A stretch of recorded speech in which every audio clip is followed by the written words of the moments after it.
حضور علیہ الصلوۃ والسلام فرماتے ہیں کہ یہ جو فاسق اور فاجر ہوتا ہے نا، اللہ کا نافرمان، یہ گناہ کو مکھی کی طرح سمجھتا ہے. یہ سمجھتا ہے میں نے اشارہ کرنا ہے، مکھی نے اڑ جانا ہے. مومن کی علامت یہ ہے کہ وہ پہاڑ جانتا ہے اگر غلطی ہو جائے تو پہاڑ. امام اعظم ابو حنیفہ رحمۃ اللہ علیہ گزر رہے تھے تو بارش ہو گئی تھی اور کوفہ میں کیچڑ تھا، تو آپ نے جو جوتے پہنے ہوئے تھے ان جوتوں سے چلتے ہوئے نا آپ کے پاؤں سے کچھ مٹی اڑی، تو سامنے ایک یہودی تھا. اب اس زمانے میں دیواریں کچی ہوتی تھیں، اس کے دیوار پر جا کے وہ مٹی جو تھی وہ لگ گئی. اب امام صاحب بڑے پریشان ہوئے کہ میں نے اس کی دیوار کو آلودہ کر دیا. یہاں تو لوگ اپنی اینٹیں رکھتے رکھتے کئیوں کی دیواریں توڑ ہی دیتے ہیں، اور پھر وہ اس پر ماننے کو بھی تیار نہیں ہوتے، تسلیم کرنے کو بھی تیار نہیں ہوتے. وہ کہتے ہیں پھر کیا ہو گیا، اب ہمارا یہاں گھر ہے تو ہم نے ٹرالی منگوانی نہیں تھی، ہمارا حق بنتا تھا. امام صاحب کے پیروں سے ذرا کیچڑ اڑا، یہودی کی دیوار پہ لگا، اس کی کچی دیوار تھی. امام صاحب پریشان ہو گئے، سوچنے لگے کہ اگر میں دیوار سے یہ کیچڑ اتارتا نہیں تو یہ بھی زیادتی ہے، میں نے اس کی دیوار کو گدلا کر دیا، اور اگر میں اتارتا ہوں تو کچھ مٹی اس کی دیوار کی بھی اتر جائے گی، کچی دیوار ہے، یہ بھی زیادتی ہے. مومن گناہ کو پہاڑ کی طرح سمجھتا ہے کہ کہیں گر نہ جائے، اس کی بھی کہیں سزا نہ مل جائے. امام صاحب نے اس کے دروازے پہ دستک دی، وہ باہر آیا تو اتفاق سے وہ آپ کا مقروض بھی تھا، اس نے پیسے دینے تھے. باہر نکلتے ہی کہنے لگا اوہو آپ تو قرض لینے آ گئے، میرے پاس تو ابھی گنجائش نہیں ادا کرنے کی.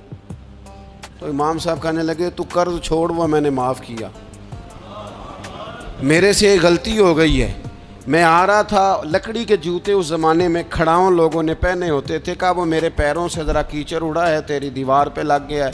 اب میں بڑی دیر سے کھڑا سوچ رہا ہوں کہ اگر میں تیری دیوار صاف نہ کروں تو میں نے یہ میلی کر دی، گدلی کر دی، یہ بھی بات درست نہیں ہے، زیادتی. اور اگر میں اسے صاف کرتا ہوں کچی دیوار سے کچھ مٹی اتر جائے گی تو یہ بھی زیادتی ہے. اب تو بتا میں کیا کروں. تو بے موسمہ پھل تھا نا یہ، تو بے موسمہ پھل دیکھ کے بندہ حیران ہو جاتا ہے. جو باتیں روٹین میں نہ ہو رہی ہوں وہ ذرا انوکھی لگتی ہیں، بندہ حیران ہو گیا. غور سے امام صاحب کا چہرہ دیکھنے لگا، غور سے چہرہ دیکھنے لگا. ابھی تھوڑی دیر سوچنے کے بعد کہنے لگا حضور پہلے میں نے دین اسلام کے بارے میں پڑھا اور سنا تھا، آج میں نے دین دیکھا ہے. پہلے میں نے سنا تھا کہ دین اسلام اس طرح کا ہے، آج میں نے دین. ہم نہ پوری دنیا کے کافروں کو دین سنانا چاہتے ہیں، دکھانا نہیں چاہتے. ہم نیک نظر آنا چاہتے ہیں، نیک بننا نہیں چاہتے. ہم نیک نظر آنا چاہتے. نتیجہ کیا نکلتا ہے کہ کچھ عرصے کے بعد پتہ چل جاتا ہے بندہ کس لیول کا نیک ہے، کیا معیار ہے اس کی نیکیوں کا. کہنے لگا حضور پہلے میں نے دین سنا تھا، آج دیکھا ہے. آپ وہ مٹی کی دیوار پر جو کیچڑ لگ گیا ہے، دیوار کو بعد میں صاف کیجئے گا، پہلے کلمہ پڑھائیں تاکہ میرے اندر کا کفر صاف ہو جائے، مجھے مسلمان کر دیں. تو غافل آدمی جو ہوتا ہے نا وہ پھر تیسری بات، جب بندہ بہت زیادہ غافل ہو جاتا ہے پھر اعلانیہ گناہ کرنے لگتا ہے. ایک گناہ پھر اس کا اظہار گناہ. ایک بندہ حدیث پاک میں آتا ہے، ایک بندہ رات کو کوئی غلطی کرتا ہے، اللہ تعالیٰ اس پہ پردہ ڈال دیتا ہے، لیکن وہ سویرے خود لوگوں کو بتاتا پھرتا ہے میں نے یہ کیا، میں نے یہ کیا. جب آپ اظہار گناہ کرتے ہیں نا تو سامنے والا بھی دلیر ہوتا ہے، کہتا ہے اس نے کیا میں کر لوں گا تو پھر کیا ہوا. ہمارے علماء نے لکھا ہے کسی کی نماز قضا ہو جائے تو کسی کو بتائے نہ، قضا پڑھ ڈالے، اس کا جگہ جگہ ذکر نہ کرے. جب آپ کہیں گے نا میری قضا ہو گئی تو آپ کے ساتھ رہنے والا بچہ دوست سمجھے گا یار اس کی قضا ہو گئی ہے تو میری بھی ہو جائے گی تو کیا ہوا. گناہ کرنا بھی گناہ ہے اور گناہ کا اظہار بھی گناہ ہے. نبی اکرم صلی اللہ تعالیٰ علیہ وآلہ وسلم نے ارشاد فرمایا میری ساری امت کو معافی مل جائے گی سوائے ان لوگوں کے جو اعلانیہ گناہ کرتے ہیں۔ یہ بخاری مسلم دونوں میں حدیث موجود ہے۔ جو اعلانیہ گناہ، جنہوں نے خود ساری دنیا کو گواہ بنا لیا، میں نے یہ بھی جرم کیا، یہ بھی کیا، یہ بھی کیا، یہ بھی کیا، خود انہوں نے لوگوں کے، بہت بڑے غافل آدمی کی علامت ہے کہ گناہ کرے اور پھر اوپر سے اعلانیہ گناہ کرے، اتنا بڑا جرم کرے۔ پھر چوتھی علامت اگر ہم دیکھنا چاہیں کہ ہم غافل تو نہیں، تو غافل بندے کی چوتھی علامت یہ ہوتی ہے کہ وہ فضول کاموں میں وقت بڑا ضائع کرتا ہے۔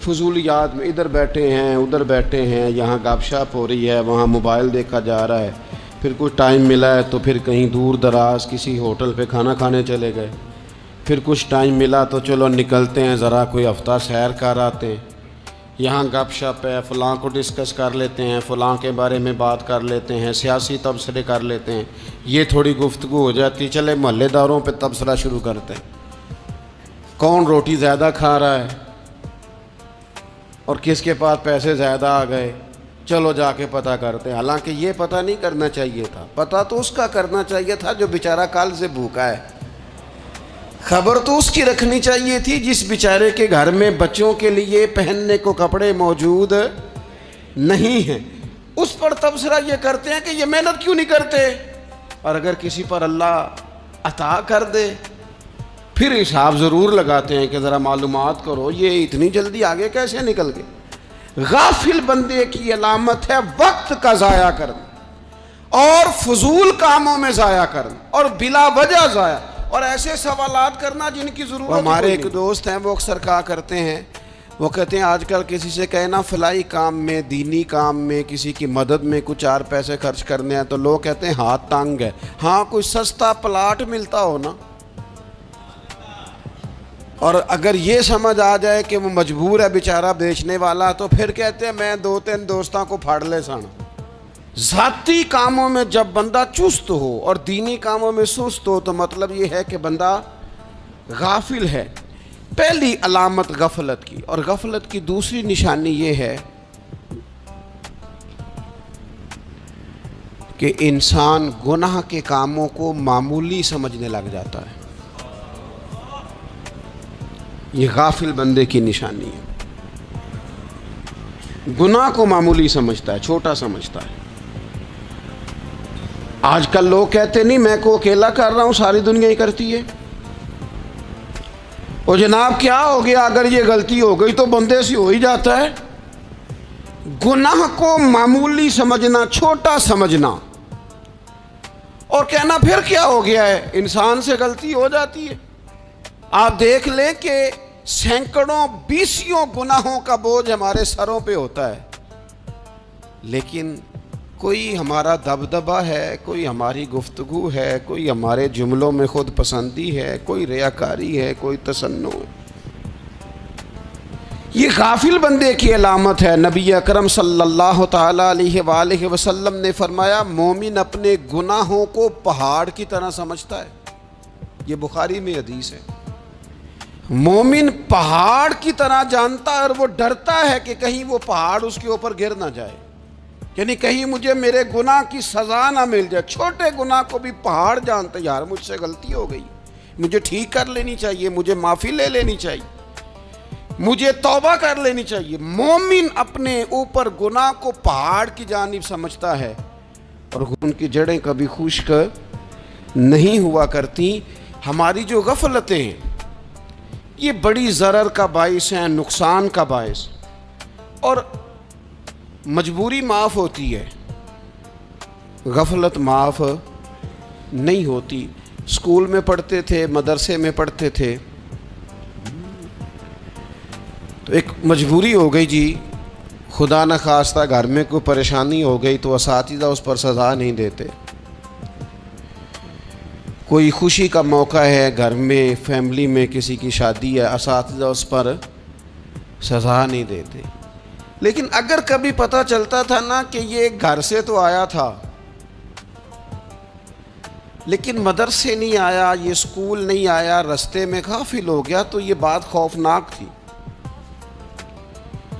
یہ قابل سزا جرم تھا کہ تو غافل ہو گیا اپنی پڑھائی سے، تو گھر سے آیا اور یہاں نہیں آیا۔ غفلت قابل سزا ہوتی ہے، مجبوری کی معافی ہوتی ہے۔ ہمارا آج کل جو مسئلہ ہے وہ غفلت کا ہے۔ ڈھیر سارے لوگ ہیں، سمجھدار بھی ہیں، سیانے بھی ہیں، معاملہ فہم بھی ہیں، باشعور بھی ہیں، تعلیم کی ڈگریاں بھی رکھتے ہیں، لیکن اگر ان کی زندگیوں کی تکلیفوں کو دیکھا جائے اور بے آباد روح کو دیکھا جائے اور سجدوں سے ان کی دوری کو دیکھا جائے، تو ایک ہی بات سمجھ میں آتی ہے کہ پتہ سارا ہے لیکن لے ڈوبی ہے غفلت، توجہ نہیں کی۔ لائق بچہ بھی نالائق ترین زندگی گزارتا ہے، اس لیے کہ اس کے لائق ہونے کے ساتھ ساتھ اس کا توجہ کرنا بھی تو ضروری ہے نا۔ نرے لائق کا کیا فائدہ اگر وہ محنتی نہیں، اگر وہ توجہ ہی نہیں کرتا، اپنا سبق دھیان سے سنتا پڑھتا ہی نہیں، تو جتنا مرضی لائق کو پیچھے رہ جائے گا۔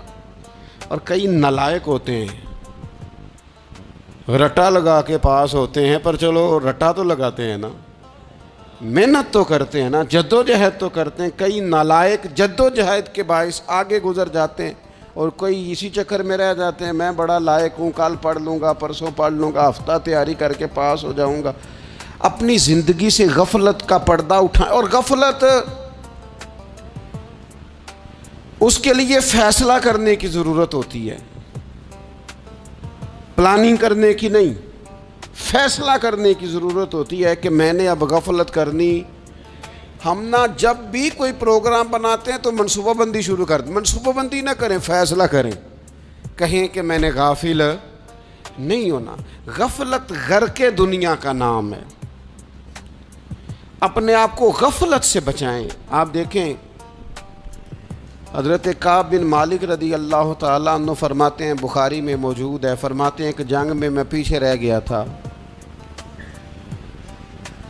میرا خیال تھا کل چلا جاؤں گا، گھوڑے اور سواریاں میرے پاس تیز ہیں، مضبوط ہیں، پرسوں چلا جاؤں گا، تیزی سے بھاگ کے میں پہنچ جاؤں گا، میں قافلے کے ساتھ شامل ہو جاؤں گا، لیکن بس تھوڑی سستی ہو گئی، ذرا غفلت ہو گئی۔ آپ فرماتے ہیں جب سب لوگ چلے گئے حضور علیہ السلام کے ساتھ جہاد میں اور میں پیچھے رہ گیا، تو پھر جب چند دن گزر گئے اور محبوب کے واپس آنے کا ٹائم ہو گیا، تو اب میں غور کرتا سمجھتا تو مجھے مدینے میں یہاں بزدل لوگ نظر آتے، اور کون نظر آتے؟ جو منافق تھے، وہ منافق بزدل دکھائی دیتے، یا مجھے عورتیں اور بچے دکھائی دیتے۔ میں پریشان ہوا، حضور واپس آ گئے۔ جنہوں نے بہانے کیے تھے نا منافقین نے، یہ مجبوری تھی اس لیے نہیں جہاد پہ گئے، یہ جنہوں نے بہانے کیے تھے انہیں مل گئی معافی، اور میں نے سچ بولا، میں نے کہا یا رسول اللہ میں غافل ہو گیا تھا۔ اب کہتے ہیں میں نے جب کہا نا حضور سستی ہو گئی تھی، ذرا غفلت ہو گئی، تو بندہ محبوب سے ہی غافل ہو جائے، بندہ وہیں سے غافل ہو جائے۔ جو دم غافل سو دم کافر، سانو مرشد اے ہو پڑھایا۔ جب کہا نا حضور وہ غلطی ہو گئی، کوئی مجبوری نہیں تھی، تو فرماتے ہیں باقیوں کو معافی مل گئی، میرے ساتھ حضور ناراض ہو گئے۔ ایک دن نہیں، 2 دن نہیں، 50 دن حضور ناراض رہے۔ مدینے کی گلیوں نے مجھے پہچاننا چھوڑ دیا، در و دیوار سے مجھے یوں لگتا تھا کہ میں پردیسی ہوں۔ فرماتے ہیں میں مسجد میں آتا تھا، میں جب محبوب کو دیکھتا تو حضور رخ انور پھیر لیتے، اور مجھے پتا تھا جب میرا چہرہ ادھر ادھر ہوتا تو پھر کریم رحمت کی نظر فرماتے ہیں 50 دن مسلسل۔ پھر مجھے حکم ہوا کہ بیوی بھی بھیج دو، میکے بچے بھی بھیج دو، ننہال یعنی تنہا رہ جاؤ۔ فرماتے ہیں وہ میں نے قید تنہائی کاٹی، لیکن شکر اللہ کا یہ ہے کہ میں سچا تھا، بس ذرا بھول گیا تھا، بس ذرا غفلت ہو گئی تھی۔ تو فرماتے ہیں پھر اللہ تبارک و تعالیٰ نے میرے اوپر فضل یہ فرمایا کہ میری توبہ کا اعلان رب نے قرآن مجید میں فرمایا۔ تو غافل نہ بنے کبھی بھی. ہمارا نا مسئلہ یہ ہے, اور آپ نے ناراض نہیں ہونا, ڈھیر سارے لوگ غافل ہو جاتے ہیں, مالدار بھی غافل ہیں, صاحبان علم بھی الا ماشاء اللہ بہت ساری جگہوں پہ غافل ہیں. جن لوگوں کو 4 لوگ جاننے لگ جاتے ہیں, کوئی مقام حاصل ہو جاتا ہے, وہ بھی بہت ساری جگہوں سے غافل ہو جاتے ہیں الا ماشاء اللہ. غفلت بڑی تکلیف والا منظر ہے. جو لوگ سمجھتے ہیں نا میں اب گڈ بک میں آ گیا ہوں, اب میں اچھا ہو گیا ہوں, اب میرے لیے خیر کہا جاتا ہے, مجھے اچھائی شاید یہ مستقل میرے ساتھ رہے گی, تعریف ہی ہوگی ہمیشہ, وہ بھی غافل ہو جاتے ہیں. اور یہ غفلت ٹھیک نہیں ہوتی.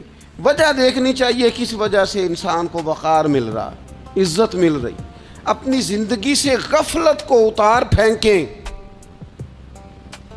تھوڑی دیر کی تو غفلت ہوتی ہے, لمبی تو نہیں. 2 منٹ کے لیے صرف اس نے ڈرائیونگ کرتے ہوئے چہرہ موبائل کی طرف کیا تھا, 2 ہی تو منٹ لگے تھے. لمحوں نے خطا کی تھی, صدیوں نے سزا پائی. لمحوں نے خطا کی تھی, صدیوں نے سزا پائی. ایک لمحے کے لیے غافل ہوئے تھے اور صدیاں, نسلیں روتی رہ گئیں پیچھے, بچے تڑپتے رہ گئے, اہل خانہ پریشان رہ گئے, ماں باپ ساری زندگی روتے رہے. لیکن یہ 2 منٹ کے لیے. یہ غفلت جو ہے یہ بڑی تکلیف والا معاملہ. اپنی زندگی سے غفلت کو اتارنا ہے, غافل نہیں بننا. ہر وقت توجہ اور ساری باتوں پہ توجہ. بعض اوقات لوگ ایک طرف توجہ کر کے ایک طرف سے غافل ہو جاتے ہیں. نہ, توجہ ہمہ پہلو رکھنی ہے. ہمارے ذمے جتنے بھی حقوق ہیں ان سب پر توجہ, ہر چیز کا خیال. ایسا نہ ہو کہ عبادت کرتے رہ جائیں اور حقوق العباد ہم سے چھوٹ جائیں, اور حقوق العباد اتنے زیادہ ادا کریں. صاحب مجھے کہنے لگے ایک دفعہ بڑے وثوق کے ساتھ, کہنے لگے جی معاذ اللہ ثم نہیں جی ٹائم ملتا پھر نماز دا کی کریے, روزی کمانا بھی تو عبادت ہے نا. تو میں نے کہا آپ نے عبادت کرنا ایک حصہ قبول کیا ہے, آپ نے کل عبادت نہیں قبول کی. عبادت کل ہے, ہمہ پہلو. ایک حصہ آپ قبول کر کے نکل گئے اور باقی آپ نے چھوڑ دی. تو کسی ایک طرف سے بھی غافل نہیں ہونا. جتنی ذمہ داریاں ہیں, جتنی ڈیوٹیاں ہیں, ان سب کا خیال. اور جو بڑا آدمی ہوتا ہے, بڑا گھر میں بڑا ہو, قبیلے میں بڑا ہو, علاقے میں بڑا ہو, ادارے میں بڑا ہو, کلاس میں بڑا ہو, جو بڑا ہے اس کی تو ساری آنکھیں کھلی ہوئی ہونی چاہیے. ایک ایک پر اس کی نظر ہونی چاہیے کہ میری کہاں ضرورت ہے, کہاں مجھے اشک شوئی کرنی ہے, کس کے ساتھ میں نے کس طرح محبت کا رویہ رکھنا ہے. غافل نہ بنے. اچھا جی اب کیسے پتہ چلے گا کہ ہم غافل ہیں؟ یہ کیسے پتہ چلے گا؟ آپ کسی بندے سے بھی پوچھ لیں حالات کیا ہیں تو کہتا ہے اللہ کا شکر ہے کبھی کسی کا دل نہیں دکھایا, اللہ کا شکر ہے جی زمانہ ہو گیا 5 نمازیں پڑھتا, اللہ کا شکر ہے جی. کیسے پتہ چلے گا غافل ہیں؟ پہلی علامت ہمارے علماء اور صوفیاء نے غافل بندے کی لکھی ہے. اس آئینے میں نے اور آپ نے اپنا آپ دیکھنا ہے. غافل بندے کی پہلی علامت یہ ہوتی ہے کہ وہ دنیاوی کاموں میں چست ہوتا ہے اور اللہ اور اس کے رسول کی فرما برداری میں سست ہوتا ہے. یعنی نماز کے وقت تو اسے نیند ستاتی ہے, پریشانی ہوتی ہے, لیکن اگر کسی جگہ مال مل رہا ہو, پیسے مل رہے ہوں, وہاں جانا ہو تو پھر اسے کوئی چیز بھی تنگ نہیں کر. دنیاوی کاموں میں چست ہوگا, یعنی ٹی وی کے آگے, موبائل کے آگے وہ گھنٹوں بیٹھا ہوا ہے, اور اگر اسے 25 منٹ قرآن پاک سننا پڑ جائے, اگر اسے 20 منٹ دینی محفل میں بیٹھنا پڑ جائے, اگر اسے کہا جائے کہ تو 20 رکعت نماز نفل ادا کر, دنیاوی کاموں میں چست ہے, دینی کاموں میں, یہ غفلت کی پہلی علامت. پھر ذاتی معاملات پہ پیسہ خرچ کرنا ہو تو ڈھیر سارا ہے, کسی غریب کی مدد کرنی ہو تو